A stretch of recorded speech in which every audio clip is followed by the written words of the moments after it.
those are the people that are blocking their own blessings. You know, because reality, you're like, say that one more time for the people who are holding out and not putting other people on. You guys are really blocking your blessings, man. Just let that shit go. What's meant for you is meant for you. All right, Greg. Yeah. You know, jewelry is, most of it is art. Most of it is creativity. When did it start? Whew. I feel like I was always a creative person. I remember my mom I would always want to show off to my mom something. I'm like, look, Ma, look what I invented. And it was like a plastic spoon that I threw a thumbtack through it and then like connected a fork to it. It was nothing. It was just like I was like, look what I made, Mom. And she was like, wow, my little genius, my little zolotoy, you know, in Russian, a little golden child. And, you know, my mom always praised me as a kid. She never gave me any insecurities. You know, my mom was super good like that. I'm a little sweet boy. And I'm like, all right, well, now I'm here. you're a little sweet boy. But I always felt creative. And, you know, for a lot of years, I felt stupid when I was in school because it was just not, you know, people learn different. Just because you don't pick up things, you know, they look. You can go take a test in school and it's all based on, it's based on memory. Why are we doing memory? You know what I mean? It's like, you want to know, like, why can't we research? Give me a textbook, tell me what you need, and I'll make it happen. Exactly. But why are we memorizing a whole textbook? That's a little, some people can't remember things. Greg, a big thing about me is I hated school. Yeah. So I hated school more than you could ever even imagine.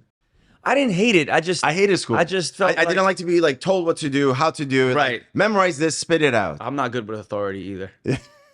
I was never good with know that. But that was good because I was always able to be a boss. Even when I had a boss, I was always able to be a boss in that space because I always knew what felt right and what didn't. I'm a guy that goes off a feeling. But I was always Picasso in here, or what I felt. In here, I knew what it was, but I couldn't rap. I couldn't sing. I barely knew how to read. You know what I mean? I don't write. So I'm like, yo, what's my thing? So I remember like kids are going to college. I'm like, yo, what do you, I couldn't wait to get out of high school. Yeah. My mom took me out because it just wasn't, you know, I dropped out of high school. So you dropped out of high school? Dropped out of high school. But I wasn't an idiot.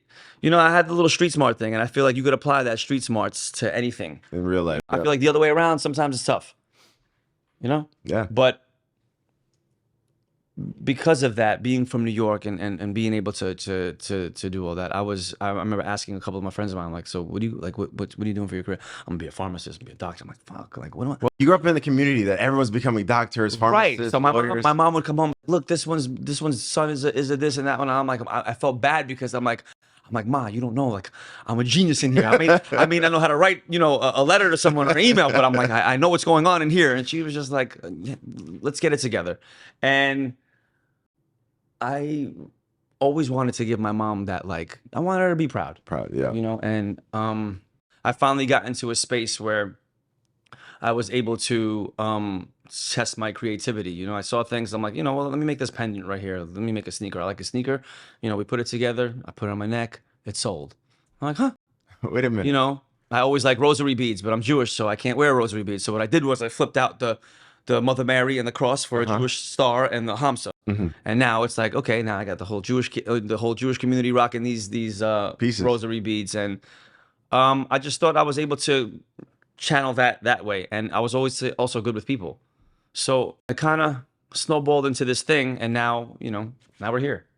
All right. So what age did you take your creativity that was in your head into real life? I mean, I remember even like having cars growing up, right? Me and my friends had a bunch of nice little whips, and I remember we had like a little race gang, and like I remember creating that on Microsoft, like the paint, like an easy, just like a speedometer with a rev line, and it was called Revved Out Racing. And I know all my boys are watching and hearing because they know what I'm talking about.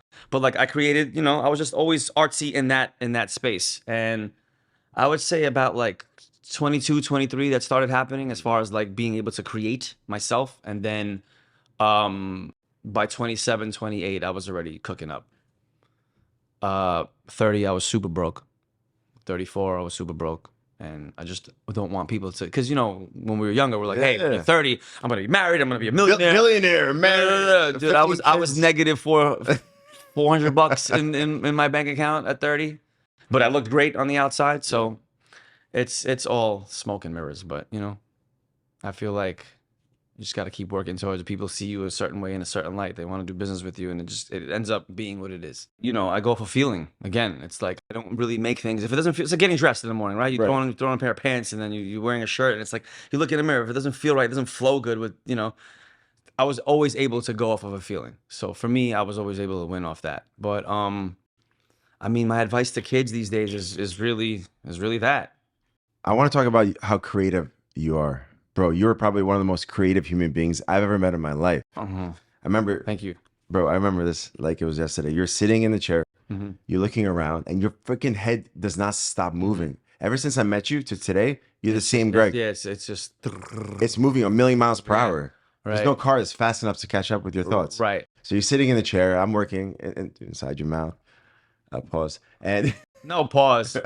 Let's change the narrative with the pause stuff. Let's go. I'm messing with you. So I'm working on you. You're looking around. You're like, hold up a second. Can you get this dental chair In the street.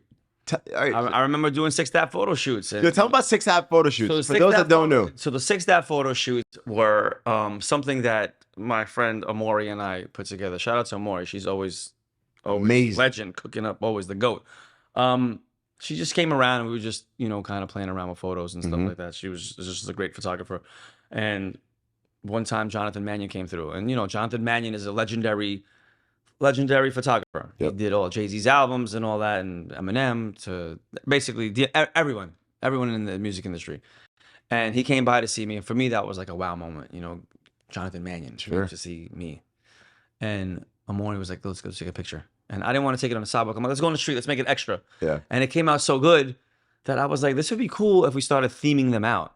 So then the next one, I did a bed. I put a bed in the street. I had one of my friends' cars in the street. And then, you know, started blowing up into this thing that... Throw some names that you did those shoots with. I mean, Usher, Bun B, Raekwon, Joey Badass, Who's the guy from One Direction? I remember we had dinner Liam with them. Payne. We did... That was dope. Yeah, so Liam Payne, you did a crazy photo shoot.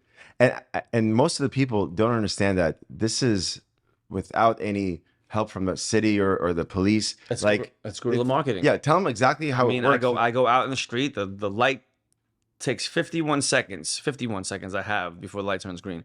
So I have to set up with my team. We're literally, it's like Formula One. Yes. We're waiting for the car to pull up, and then we come out there and we do our thing. So the light turns red. We're in the middle of the street. We're setting up. We usually set up in like 30 seconds. So for the next, 21 seconds, I'm chilling, waiting for the cars to come because it looks better when the cars come. And so you take these shots in the middle of the street when the cars are driving around you, beeping at you. And I know this from firsthand. Right. All right. So let's go back to when you were sitting in my office in the chair, and I'm just trying to figure out what's the best and effective way to get your whole chair out into the middle of the street without breaking anything and giving them what we need. Well, you looked at me, you're like, can you get this chair? Because you didn't know, right? Yeah, you were like, I'll have this thing that's for you tomorrow. I was like, let's go. But that's how you and I are. Like, there's no.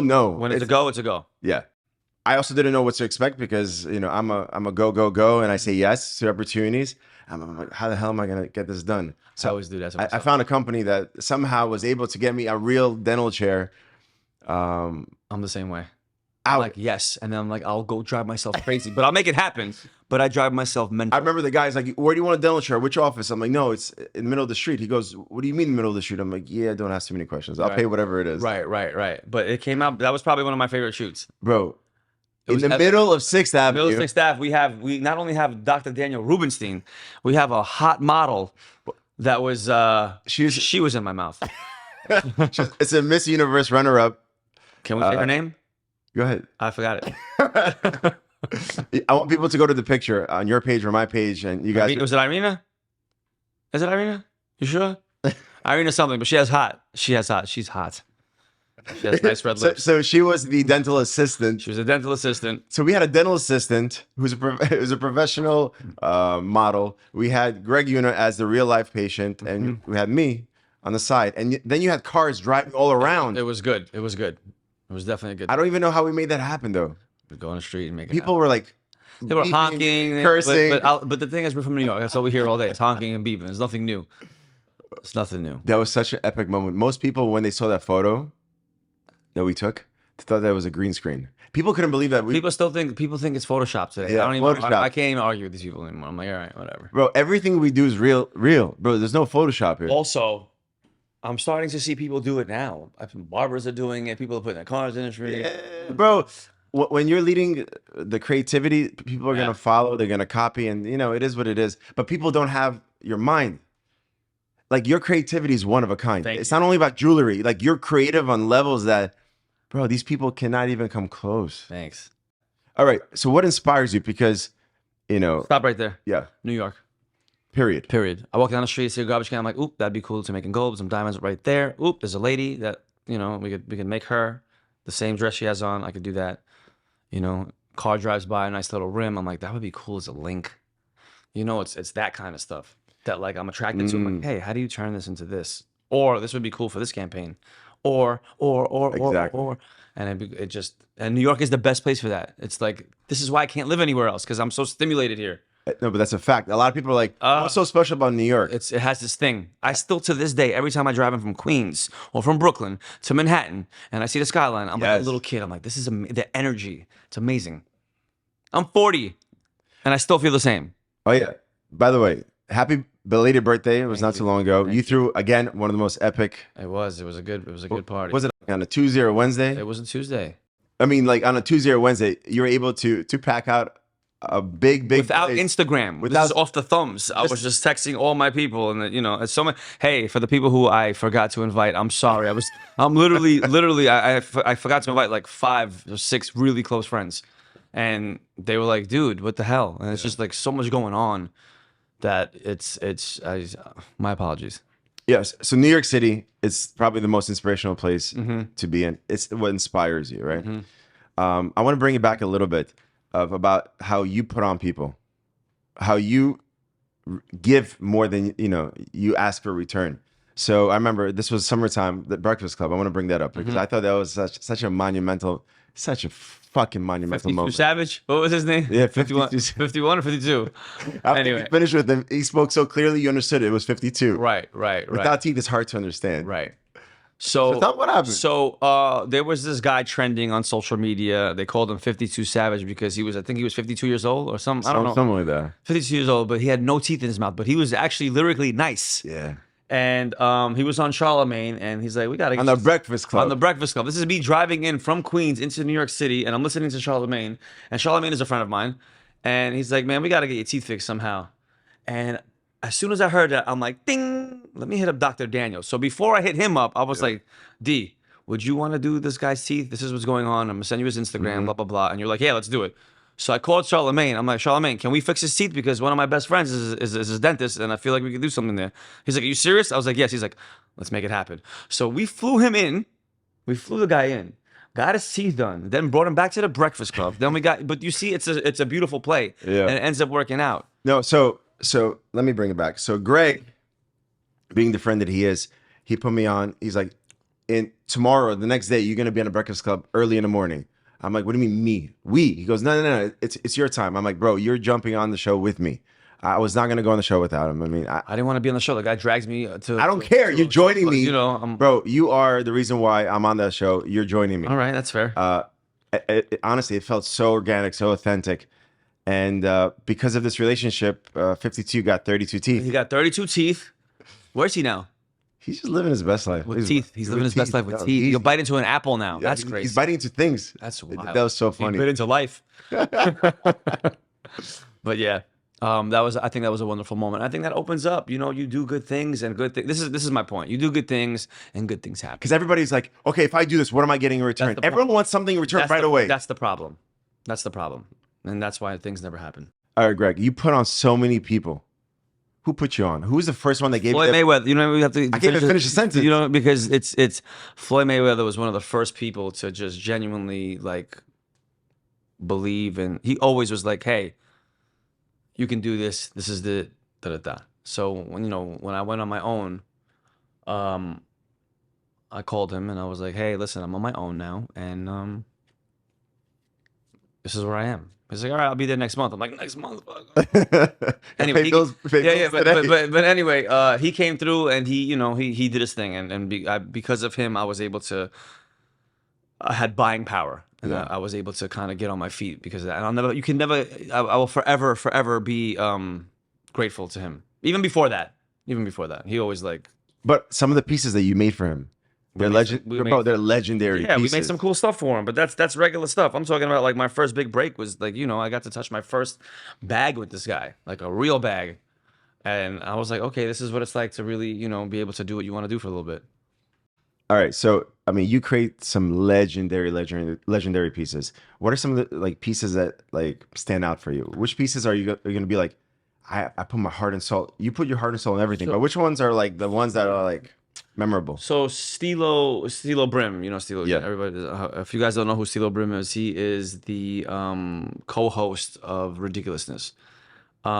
Super creative dude. Another creative dude that's just he's just funny and super close homie of mine. And he's like, Greg, let's cook up this thing. I want to have an art gallery on my neck. I'm like, all right, whatever. Like, so he starts sending me pictures of like all his artists that he likes. And Rachel and I, we go in the lab and we cook up and you know we put it together. And that was probably one of the proudest pieces that I've made. And he's so creative. The last piece. Can you describe that piece? It was just basically a bunch of like you have the Hebrews and the you know the cause and the It was super colorful too. Yeah, Keith Haring, like all that stuff. Basically, he had a museum on his neck, you know, and that was it. It got a lot. It made a lot of noise, but forget the noise part. It was just to create that and kind of, you know, when you make a piece, forget us making art, but when you take someone else's art and you make that, you can't play with that. You can't mess that up. You have to like. There's no changing colors. There's no, hey, let me tweak this a little bit. Like you can't touch that. You get what I'm saying? And that's where people I think don't understand. It's like, well, I can't make this in gold, so I'm just gonna leave this part out. You can't do that. You have to make it. You have to make it, or don't touch it. Especially someone else's art. This is someone like their vision. Yeah, you can't play with that. So when we were able to bring that to life, it was a proud moment for me. And we just finished up another piece. He was like, hey, I want some diamonds and pearls. I'm like, diamonds and pearls? I'm like, that sounds crazy. He's like, yeah, just like, let's pop them in. So again, Rachel and I, we get to it. I give Rachel the play. She goes in the kitchen. She's mad scientist. She just thought she's the alchemist of jewelry, the alchemist of design. She's just in there cooking up, and she'll come back to me. And you know what I love about Rachel? She won't say anything. She'll take her time, and I'm like, what the fuck is taking her so long? And then she'll hit me up at like 2 a.m. and send me a deck. Like, I wake up in the morning. I'm like, oh, what is this? And I open it, and it's like the best thing you could wake up for. And she's always evolving, improving herself because she's always cooking. Like the way she thinks is just wild, and I understand her. I love how when clients go, yo, this is what I'm thinking, and you're like, I've never done it, but I could do it. I like it because it's nice when someone has their vision and you can bring it to life. Exactly. You know when you're explaining something to someone and they just don't get it? Yeah, for sure. That's the worst. It's the worst, and I never want people to have that experience with me. Exactly. Because when someone understands and they give you, or even worse is when you think you explain it, like yeah, I got it, and it comes to you and it's not even close. Yes. Or show everybody your gold tooth. Huh. So the reason why by Dr. Daniel Rubinshtein. Yeah, but the reason why you have a gold tooth, which I don't even do normally, because I didn't want a cap. Because you wanted a gold tooth. I wanted a gold tooth. And what did it say? You got a gold tooth. That's it. It came through with an 18 karat, guys. Bing. We make it gold tooth. We make it happen. Whatever it is. I only chew on this side. Bro, you get hit up by every single human being, celebrity, and so forth. Are there people that you would say no to, and why would you say no to them? I'm very selective with who I work. I also don't want to be like the jeweler that works with all. Like I don't like when they say celebrity jeweler. Like when they say that, it's like, all right, that's not why. Exactly. I want people to know us for what we do, not because I did something with a Drake or a Floyd. Like that's cool, it's nice, but like also like the regular people. No, it's not even the regular people. It's also like we make hot shit. Yeah, we make really beautiful stuff. So I don't like that. It's like when someone is in the industry and they're like they're working on an album, like a pop album or whatever. They're like, hey, this rap artist. It's like, no, it's not rap.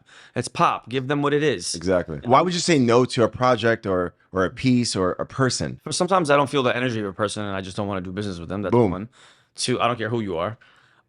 Two, sometimes I don't like the project. And it's like, I have a guy that wants to come to me and get like grills. And it's like, that's not my area of expertise. Exactly. And I'm not going to take your money because I'm greedy. Yeah. It's like, if I can't, I want my work to speak. When you leave my office with a piece, it speaks for me when you leave. That's right. It's advertising for me. So I have to make sure everything is perfect. So I'm not gonna give you teeth. That's just not my thing. Guys, do you hear that? What I tell you on the last podcast? If I'm going to do something, there has to be a wow factor. Right. It's not just about the money. Right. And similar to what Greg is saying, like, I wish I could help everyone, but if the energy is not there, if people come in with a certain this I don't know, arrogance, arrogance, and also entitlement, like keep that shit somewhere else. Get it out of here. I don't like. I turned down a lot of people, and that I could have made noise with, and I could have been in probably a better place. But also, it's like I'm not. But you're not going to be in a better place. Yeah, it's not even me being prideful. It's just me being right. You know, it's like if I don't feel that energy, if I feel like a little red flag somewhere, it's like I'm avoiding an issue later. Greg, you and I are in the service business, and we create art. Both of us put our heart and soul into it. It's a relationship with other people.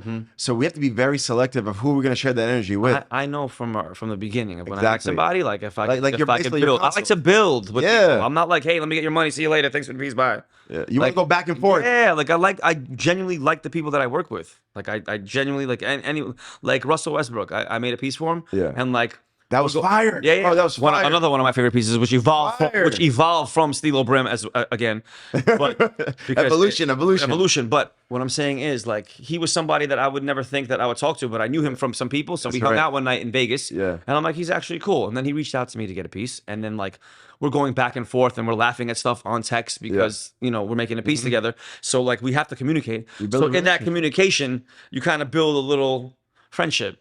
So he kind of understands who I am. I kind of get who he is. I want people to understand that it's not just you drop some money and you get something. Right.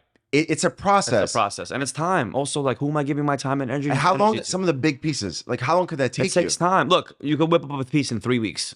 That's, you know, even 2 sometimes. But like, I want to like make sure. Spend time.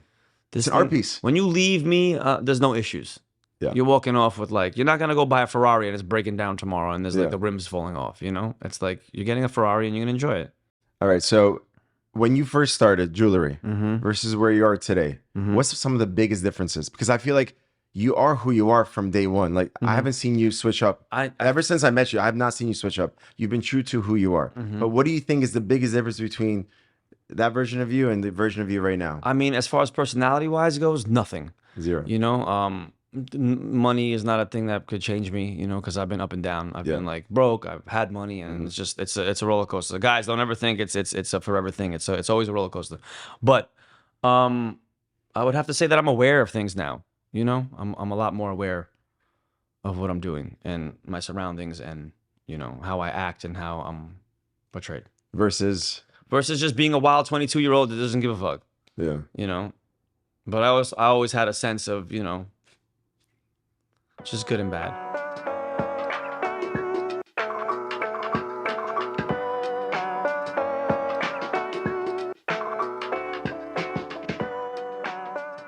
It's so funny when you take your father. I mean, you record a video with your father.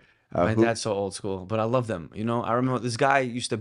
You know, my dad is a military guy. You know, I grew up militant. The way that I'm close to my family, you're that close to your family. I love them.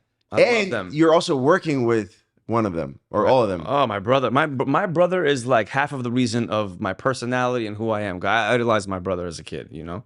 So like he's your older brother. My older brother. He got 10 years on me.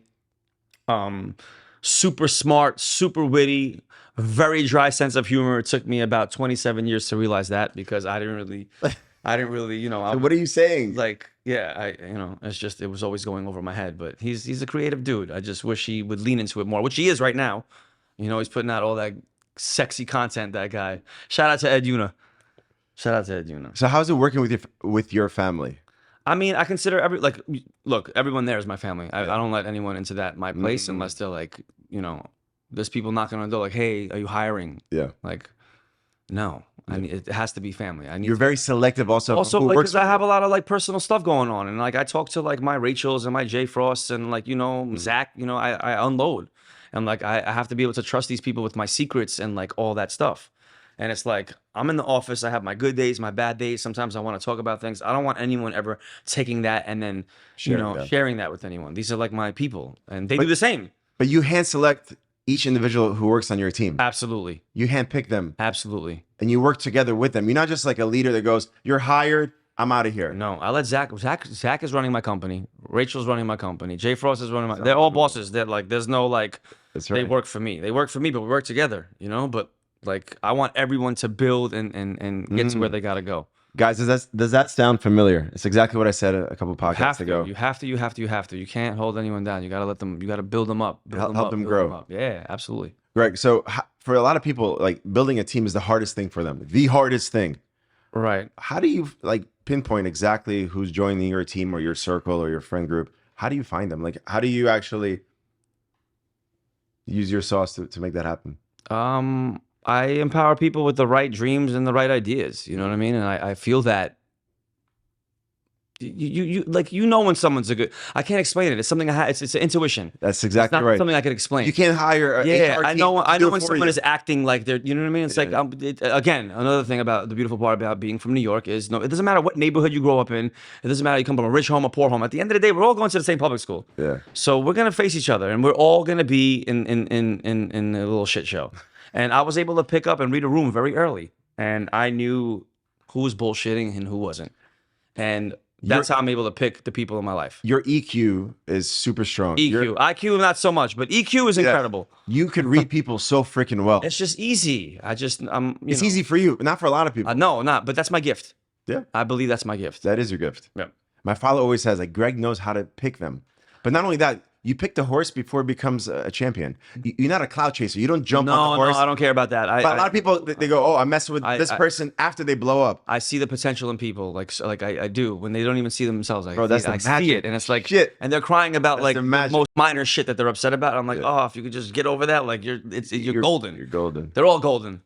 You also mentioned that there's a lot of ups and downs with what you've been through, especially financially. You're like, listen, I was making pieces. I looked good, but then I was broke. At 30, 34, whatever. I mean, I was always a risk taker. For me, like I could be down to my last $100 if I feel like that's gonna happen. I don't care about losing that money. That's right. Because I know I'll get it back somehow. I'm gonna make it happen. That's why a lot of people worry about like, hey, what?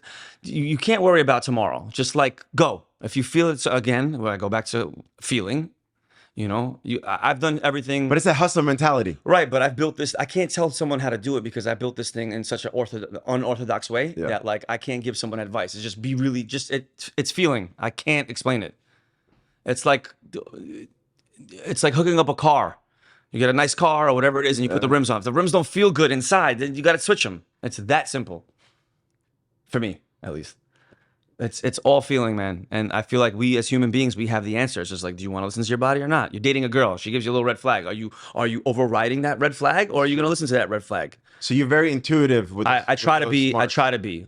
Someone's like, hey, can I get some money? Can I borrow? Like, I know he's not going to pay me back because my body's telling me he's not. But I'm going to give it to him because I never want to talk to him again. Yeah. You understand? I've had that done. But I know that. And your body knows that. And we all know that. Yeah. So it's like, are we giving them the money because we believe that maybe they give it back? Or we know they're not giving it back. We're giving them money. Just get the fuck out of here. So tzedakah. It's like, thank God, because I don't ever have to hear you again. Damn it. If you want to be separate from everyone else, make sure that you're close to your family. Or at least make ties to be close to your family. Yeah, I think everyone who's going through any kind of family stuff. Let's start like this. Anyone going through any kind of family stuff, if you haven't spoken to your sister, your brother, your mom, or whatever, just drop that shit. Make the phone call. Try to fix it. Forget it. Leave that shit alone. Bury it. Let's move on. Let's heal and let's go. Amen. You know, for yourself. Have some closure for yourself. If it doesn't work out, it doesn't work out. You tried. You can go on and live your life. What is your dream collab? Like, who's that? I mean, I would love to work with outside of jewelry, like I would love to work with like a Porsche, a BMW, you know, the you know. So like what would that look like? Rolex is one of my things, Richard Mille, you know. But what would that look like with the Porsche or? I mean, I don't know, just like helping design the car. I mean, help in some capacity. It doesn't have to be the car, you know. I'm not a car designer, but I'm sure I can make something happen. Yeah. But like, you know, whether it be like a rim or some kind of like little aesthetics that we could just figure out. Rolex, you know, ambassador or whatever. I know they don't need an ambassador like me. I know it's a conflict of interest, but hey, you never know. Just like cool little activations. I like. Yo, I remember, Greg. I remember when I first met you, like in person, real life. I mean, your energy, your personality is massive. Then the camera came on, and like, I don't like being. You slow down a little bit, just like hair, because it's uncomfortable. I'm human. I know, but like you're in movies now. No, but even you've got out of your comfort zone. Like you went from like being a little uncomfortable in front of the camera to be like, I'm going to be in a movie. Yo, let's talk about that. I was so impressed But even that was with that Uncut uncomfortable. Gems, bro. Yeah, but talk about it. I mean, Brag about it. I mean, you with Adam Sandler, your first movie. Adam Sandler, my first movie. Your first movie with Adam Sandler. First, Adam Sandler's incredible. He's like one of the most, What a legend. one of the nicest people I've ever met in my life. You would think he'd be an asshole because he's so like, you know? Yeah. But sweetheart, like super sweet. And I was on set with him for 4 days, like every day, kind of kicking it. And it was just, it was. I'm like, my mom doesn't even understand what's about to happen. My mom, who doesn't love Adam Sandler? And you know, I'm like, Mom, I'm on set with Adam, and you know, it's tough to get your mom to understand that. So I took her to the premiere with me, and she met Adam. So I went straight. I'm like, oh, Adam, my mom's looking for a girlfriend, you know. I mean, for a boyfriend, hook her up. And he was like, what? But it was surreal, you know. It's incredible. Going on a plane and it's like you're going to watch a movie and it's like, oh, Uncut Gems. And I'm like, you know what? Fuck it, let me watch this shit. That's right. But it's cool. Definitely. But what did you learn from that experience? Because I feel like you not being in that world and then putting yourself out there. I think most people think that you're so natural in front of the camera. Yeah, but I learned like like, you know, the film stuff. Like, you know, I didn't know that you when they're filming movies that they're adding sound and shit like that. I'm walking through a club with him. It's dead quiet. People lip talking, lip singing, like.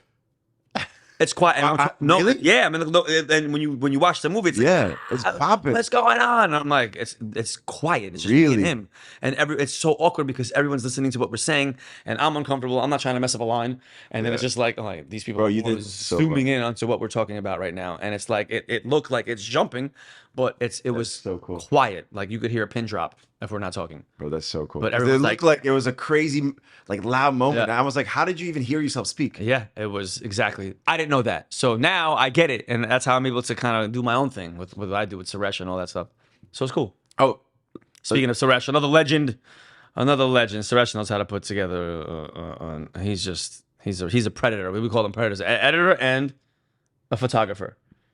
Right? Predator. We call a videographer and an editor is a predator. He's a predator. Sorry. Let me rephrase.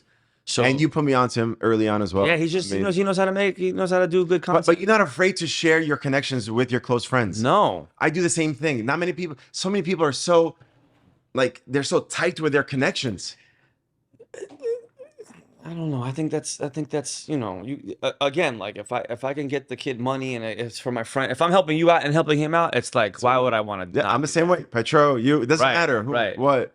It's like, what's the point? Like we at the end of the day, everybody's trying to get somewhere. There's always a destination, right? Yeah. You know, it doesn't matter. There's a lot of people that are very tight with their relationships, tight with their connections. I think those are the people that are blocking their own blessings. You know, because reality, you're like, say that one more time for the people who are holding out and not putting other people on. You guys are really blocking your blessings, man. Just let that shit go. What's meant for you is meant for you. I love that. It's that simple. It's that simple, bro. I love that. You know, I don't think enough people understand that. Energy, it's all energy. It took me a long time to understand that it's all energy. You know, this is another reason why I stopped drinking. You know, I drink, have a great night. People are always coming into Manhattan. There's always something going on. I got a client. I went out the night before. I get drunk, right? Because I'm having a great time. I'm waking up. I feel like crap. I got to go to work and perform, put things together. The energy that I'm giving out and putting into the world is trash. So I'm getting back that shit energy. Oh, wow. You know, and but you've always been the life of the party. Right, but also it's like I could be the life of the party or learn how to be the life of the party without, you know, killing myself every night. It's like, you know, there's always someone coming into Manhattan. There's always a client spending money with me that's like, hey, look, I'm here. And it's like, how are you going to say no to someone like that? Let's grab dinner. Let's grab drinks. Yeah, there's always something. There's always something. And it went from, you know, drinking, you know, once a week to drinking 3 times a week. And now it's like, okay, now I'm drinking every night. And it's like, it's just not healthy. And plus, like, I'm just not feeling good. So what are you doing now? Because you're doing something very, very special. So I cut out alcohol for a year. Okay. So I'm on day 28 today. Mm-hmm.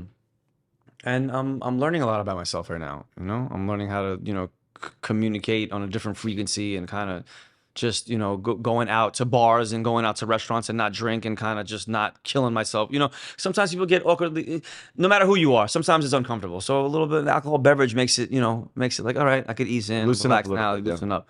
But it's that uncomfort that I'm learning to deal with that I kind of like, because it's like tackling a whole new, I would avoid that uncomfort before and have a drink. And now I'm just like, you know what? Let me lean into what this is. But that's and it's dedication. That's the new version of you, right? Where you look inside and you're like, yo, I need to get better. How am I gonna get better? And now it's health. Yeah, but I know I know the kind of beast that I am when I'm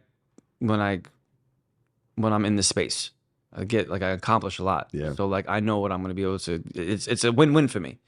So, you know, and listen, don't get me wrong. I love to drink. I love to have a good time, you know, but there's a time and place for that stuff. And it's not every day. It became every day. And it's like, what am I celebrating every day for? It's like, I mean, you have the ability to celebrate every day. I do, but the thing is, it's like, no, that's not it. I'm going to take a year off till my next birthday.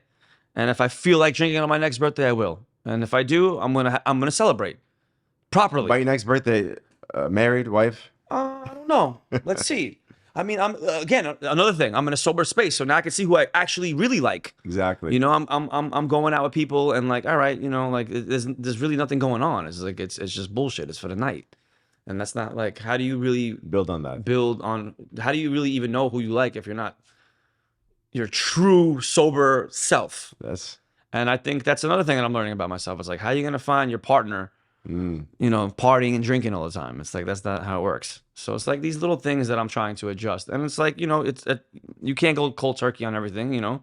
It starts off with not drinking, and then it starts after that it's working out, and then it's cutting out some sugar, and then, you know, but little by little. But I love how in tune you are with that. Yeah, because I know, I mean, people know when you're going down the wrong path, you know. It's just like, can you talk yourself out of it? Can you be positive? People just like, fuck it, I'm just gonna drink again tonight. I'm fed up. I'm 40.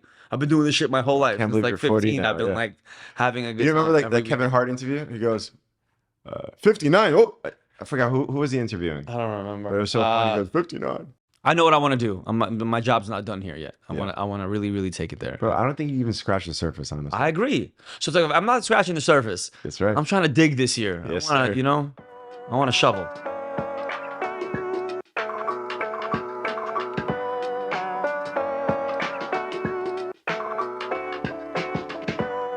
I think what makes me so inspired by you is how creative you are in so many different outlets. You're not just focused on making jewelry. You started to create art pieces that you're selling. You're in different businesses.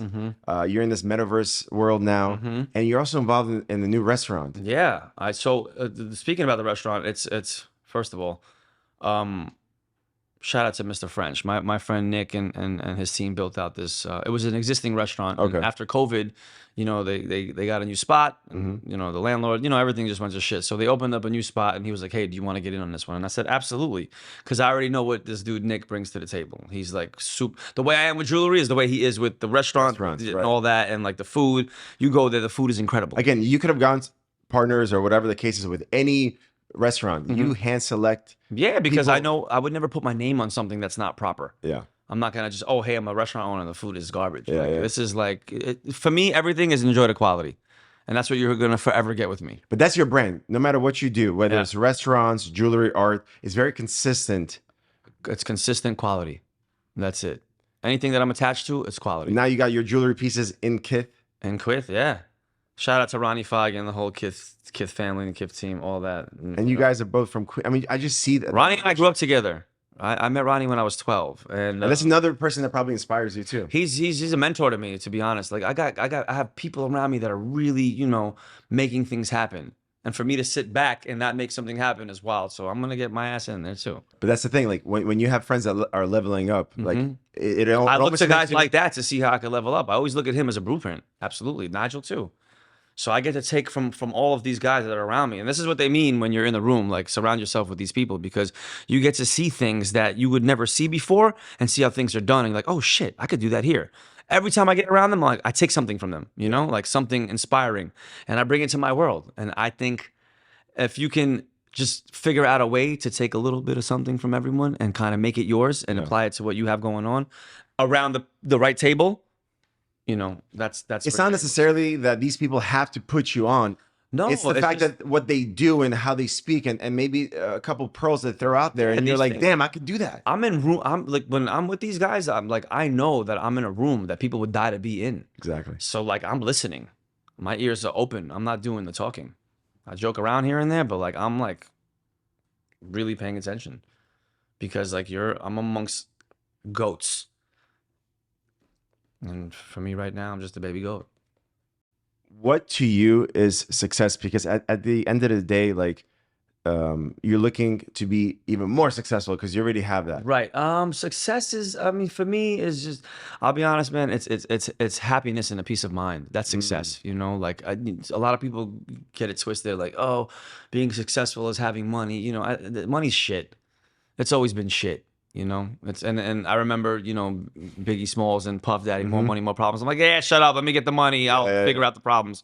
It's true. You know, there's always something going on. There's always something going wrong. There's always someone you have to take care of. It's always something. It becomes so that's not it. Happiness, like true happiness. And you know, I work for that every day. I try to, you know, figure out ways that give me a peace of mind and happiness. I think all your moves are based on what's gonna make you happy. Like you really don't do things just to chase the bag. I'm not gonna sell out. That's not my. You're definitely not. Yeah, a sellout. no, I'm not a sellout. That's one thing. We see that happening all the time. No, because I mean, well, that's the problem is when, you know, I've been in places where I needed money and I'm like, yo, if I do this, I can get a nice bag, but also it's selling out, and it's like that's not for me. There's a certain I just know who I am. You know what I mean? And I don't ever want to sell myself short because I need money or because just it doesn't last long. You know what I mean? It doesn't feel good inside. Is there anything that happened or there was like a change in your mind where you're like, okay, it has to be done differently? Or I mean, I don't believe. I mean, I remember just being like accepted in the corporate world, right? Like it's like, what is that even? Like, I'm not a corporate guy. I'm not like you got tattoos. Yeah, but and like it's like I don't want to dress up in a suit and do this. Like I don't believe in that part anymore. It's like if you really believe in what you're doing and you really like in your passion wins always. You know, and I'm passionate about what I do, and it's like an Instagram channel, right? You're building an audience. Right? So there's going to be people who don't follow you. There's going to be people who do follow you. And these are the people you want to collect. Because eventually you collect enough of these people, you can do whatever you want to do. Because they believe in you, they like you, and they follow you. So whatever product you put out, whatever you do, we're living in a time right now where you could literally do whatever you want to do. You just have to build it right. So if you're working as a dentist and your true love is to be a drummer, but you're just, you know, this is what your parents wanted you to do. But you want to be a drummer.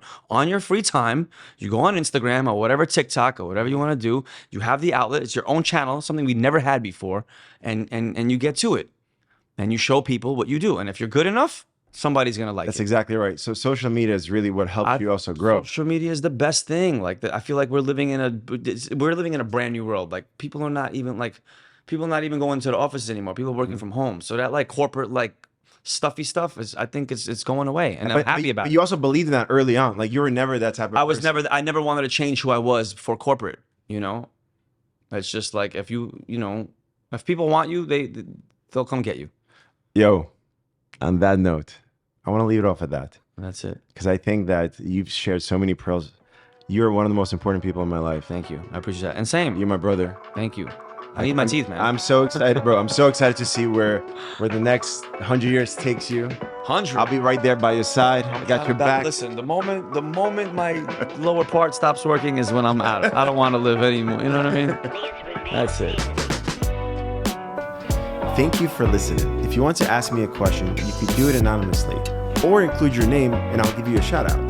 To record your question, just go to speakpipe.com/Dr. Daniel from your phone or computer, and it's that easy. I love you guys. Thank you.